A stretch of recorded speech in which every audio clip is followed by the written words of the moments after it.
Good evening. My name is Lyndie Kelley, and thank you for attending my IRB proposal on the effects of vitamin D supplementation on reaction time and motor coordination in female collegiate athletes. So it is my hope that by the end of this presentation, you'll have a good understanding of what I'm seeking to do with this research. I'm currently the coordinator of strength and conditioning at the University of New England, and you'll see that theme throughout.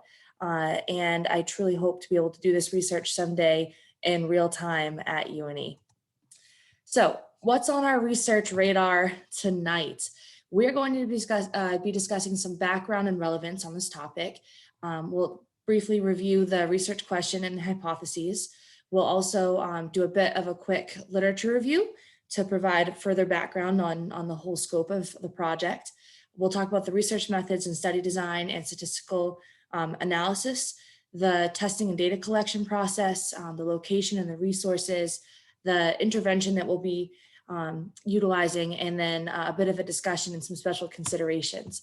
But when it's all said and done, it's going to be all about trying to work on that explosiveness and finding ways to improve our reaction time for our student athletes via nutrition. So moving into the background and relevance here, I thought it would be most helpful to break it down into the W's. So the who, the when, the why, and go from there. So the who are female collegiate athletes. They're at a higher risk of developing micronutrient deficiencies and just nutritional issues that affect sport performance and health overall in general. The literature does tell us that, which is interesting. Are the micronutrients, specifically vitamin D, had popped up many times in my literature reviews on this topic. And they're at risk for something specific called relative energy deficiency in sport, or RED. That's taken the classic female athlete triad and expanded it further to cover most of the body's systems, and then how those systems interplay with athletic performance. So given that, they're a great population to study, especially at the NCAA Division III level, which is what the University of New England is. There are no scholarships given. It's all played for the love of the game and representation for the university. So any service we can give back to them for all of their time and effort is something I take near and dear to my heart. Now, the where and the when is very interesting too. Obviously, the University of New England is in Biddeford, Maine, southern Maine. It is in the northern half of the hemisphere. And the seasons and geographical location are one of the major problems for vitamin D as it goes anyway, because it comes down to the fact that we're above a certain latitude. We don't get enough vitamin D throughout the winter months. And it can really wreak havoc with everybody's vitamin D levels, especially so if the particular athlete that we're talking about is an indoor athlete or a winter athlete. They're not going to be spending time training outdoors.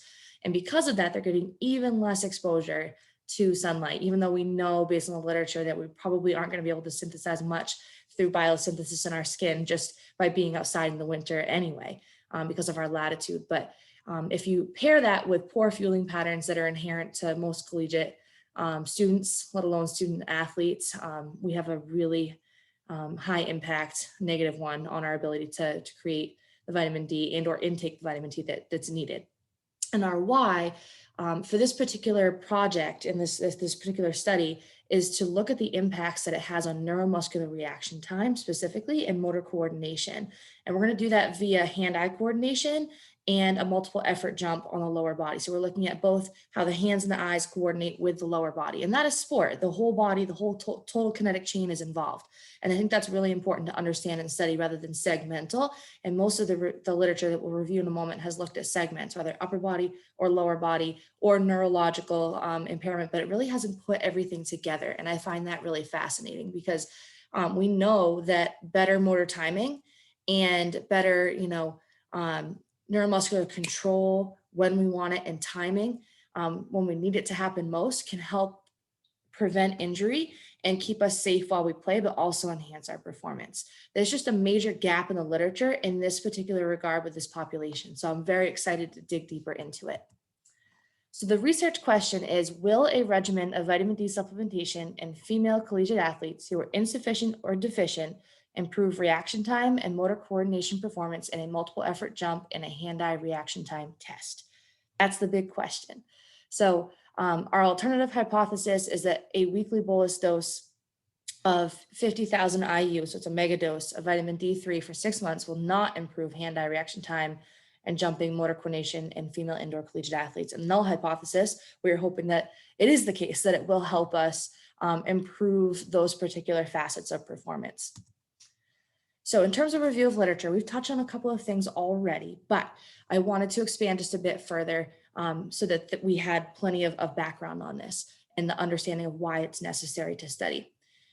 We talked a little bit about the factors impacting vitamin D synthesis, but going a bit further, if you're 35 degrees of latitude or north, we know that we may potentially have issues with biosynthesis of vitamin D. So that's one major thing that we want to think about. We talked about the training and competition location and where that's indoors for the vast majority of the year. We really need to take that into consideration. For this particular study, we'll talk about the length and duration, et cetera, as we get into the methods, but it is important to note right now too, that the length of the study will run for 6 months as mentioned, but it will run for the in-season duration for the athletes that we're going to be working with from October to March. So it really spans mid-autumn to, almost spring. So that whole long main winter will be involved. And we talked about poor fueling patterns a bit already, but most collegiate athletes really struggle to overcome certain barriers with their nutritional fueling patterns. And some of those could be the hours in the dining hall in conjunction with their training. It could be that they're picky eaters, that they just don't know how to fuel themselves or build the plates that they need to build at their meals. There's a lot of needed education. But that's another discussion for another day. But in terms of today, it's important to know that there are not many sources of vitamin D dietary wise or dietary speaking. So it's even more important that we find out how we can best support them nutritionally. At the Division I level, they are starting to make vitamin D and calcium screening almost a weekly or monthly facet of how they handle their student athletes. Now they have a much, much higher budget and have dedicated RD staff to take care of their athletes in conjunction with strength and conditioning and athletic training. At the Division III level, that's not necessarily plausible or possible, but I'd like to find out if maybe it should be.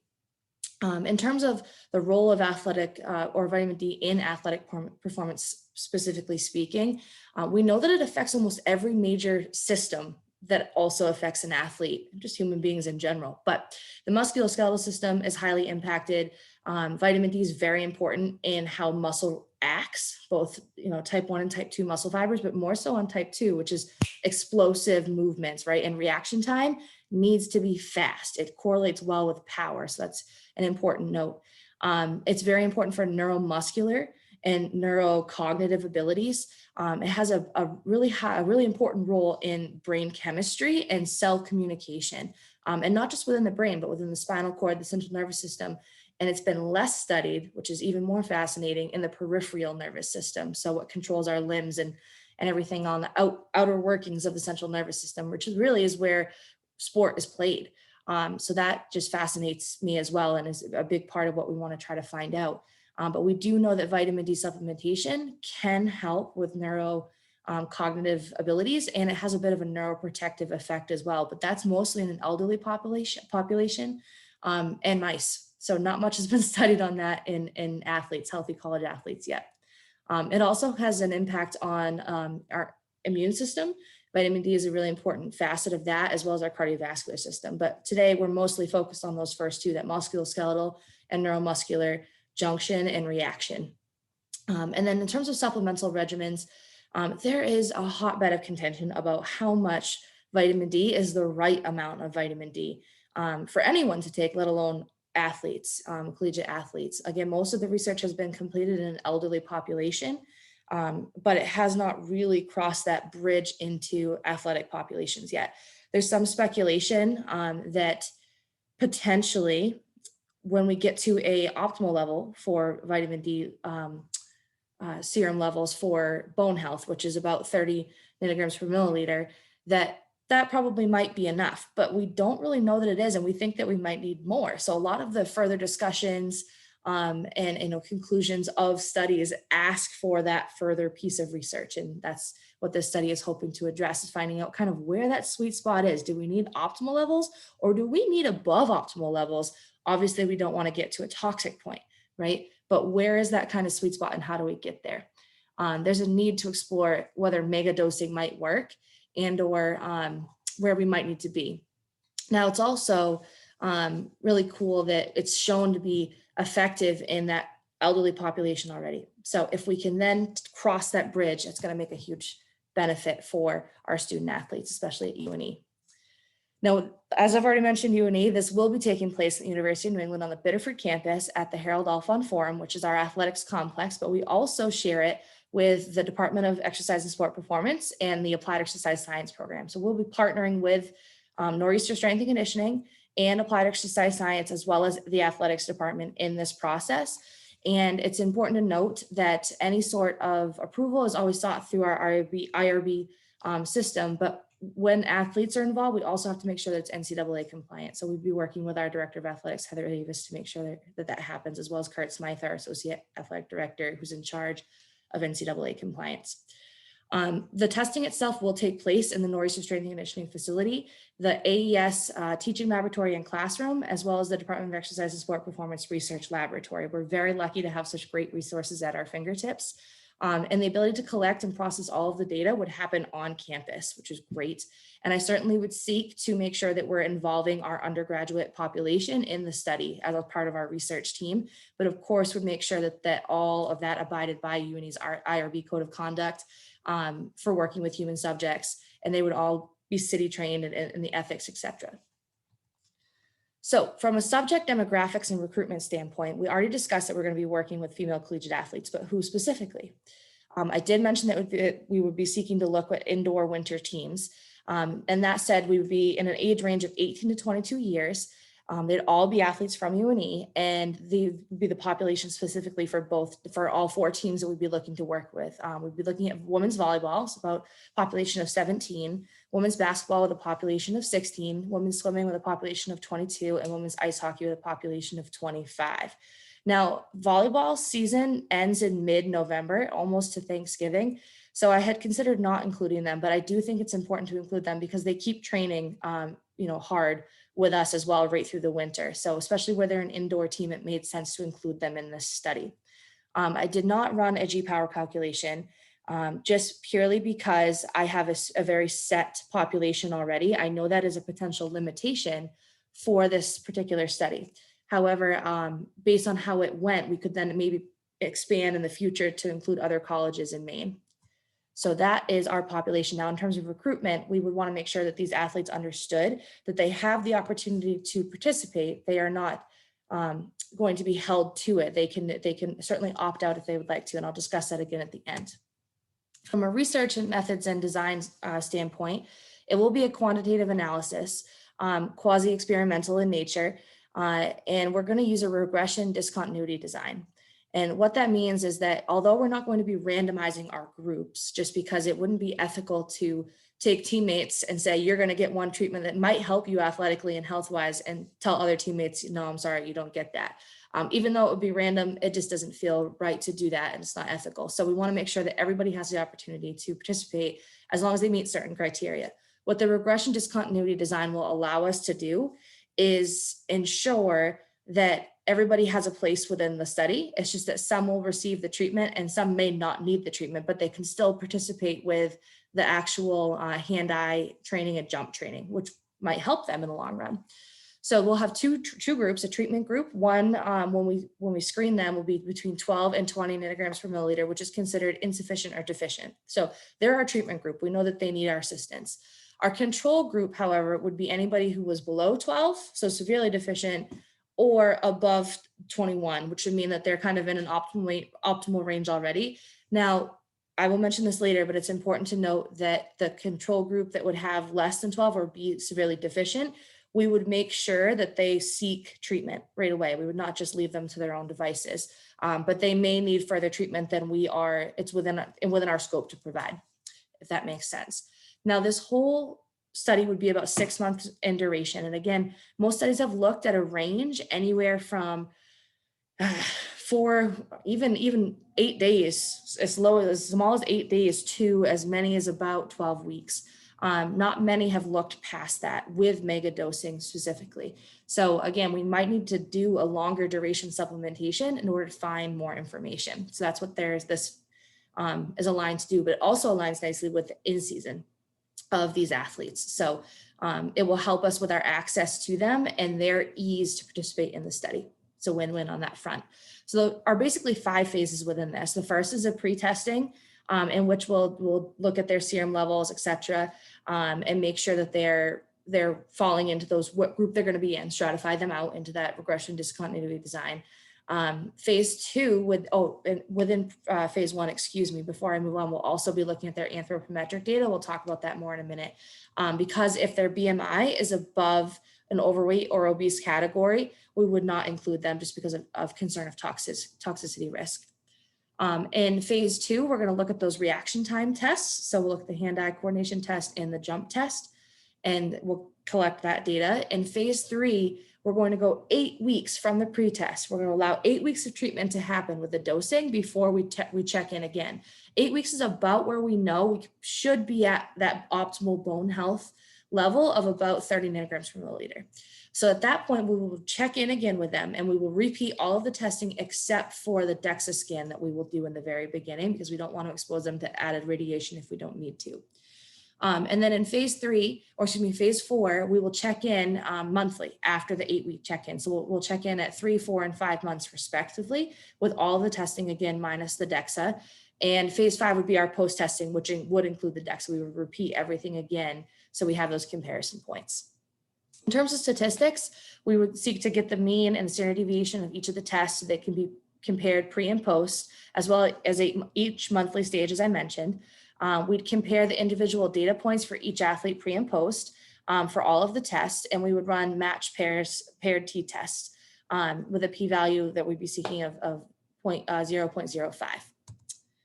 In terms of the intervention, we will be delivering, I mentioned the mega dose already, but a dosage of 50,000 IU of vitamin D3 at predetermined practices. So the research team will be at each practice handing out those supplementations. So we'll not be relying on the athletes to do it on their own time.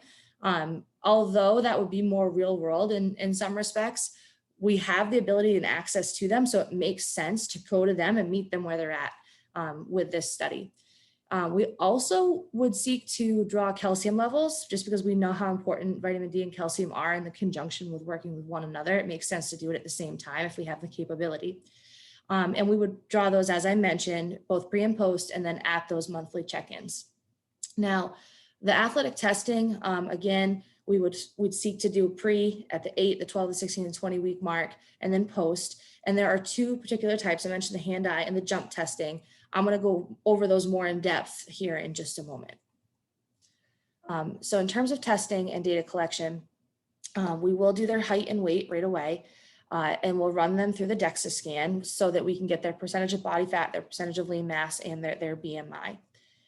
We mentioned doing the vitamin D and the calcium serum level draws.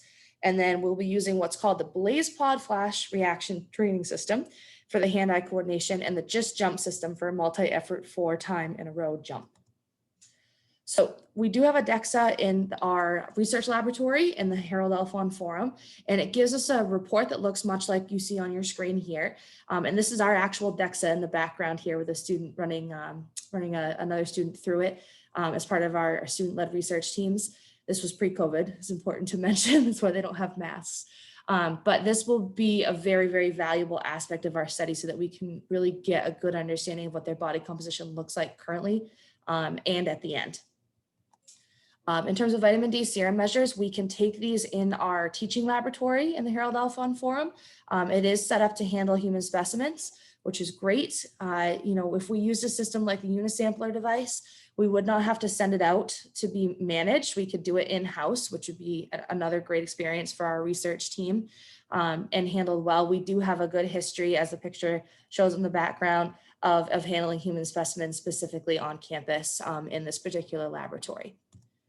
Now, the BLAZEPOD flash reaction training system that I had mentioned, we can set these pods up in any configuration you would like, but the one that we're going to use is called color catch.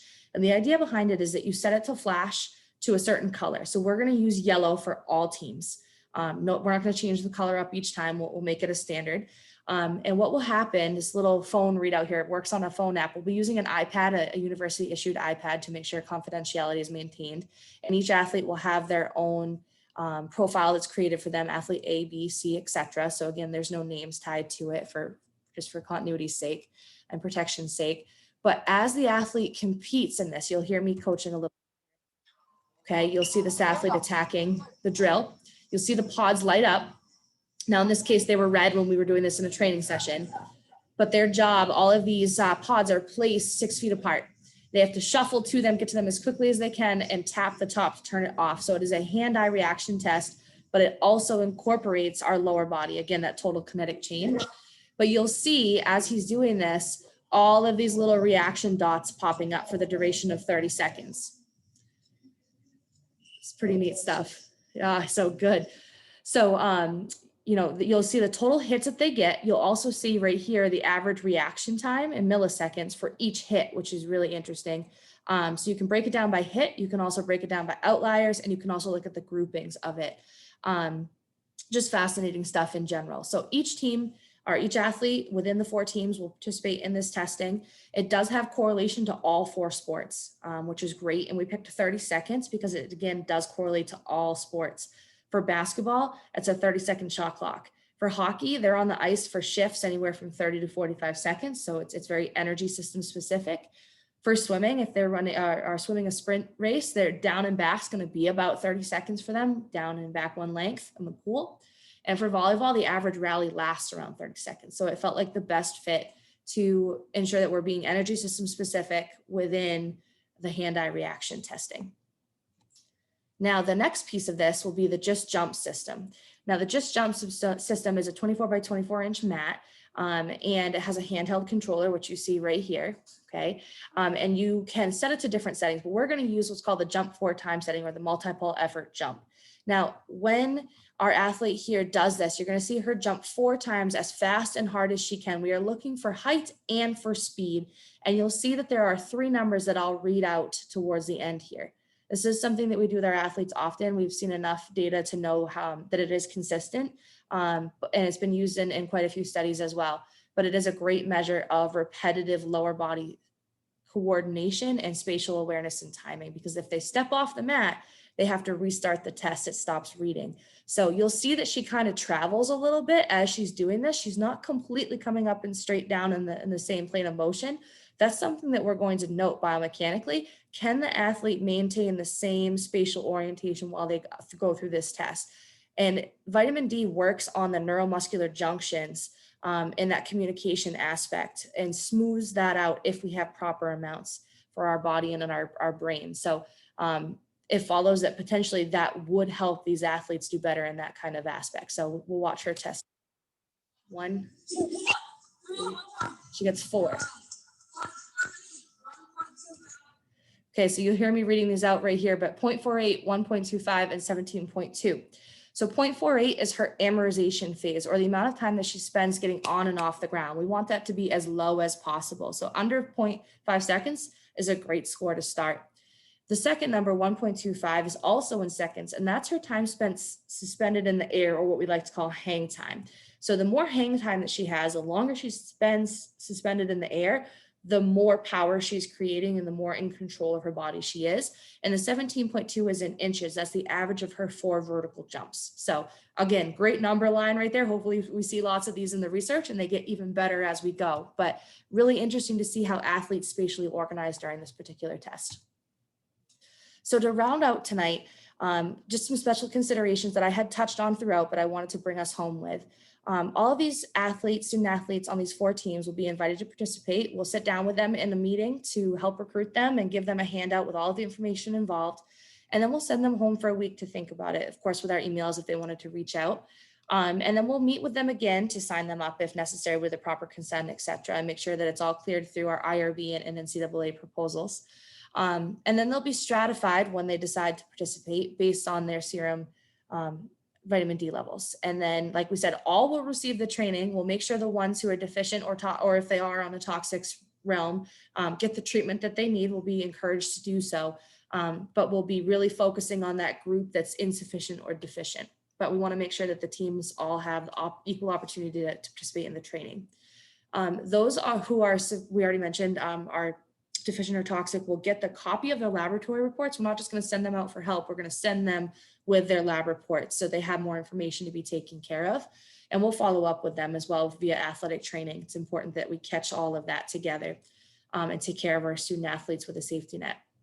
All of them will be in season, as I mentioned, and NCAA compliance is an important aspect of this.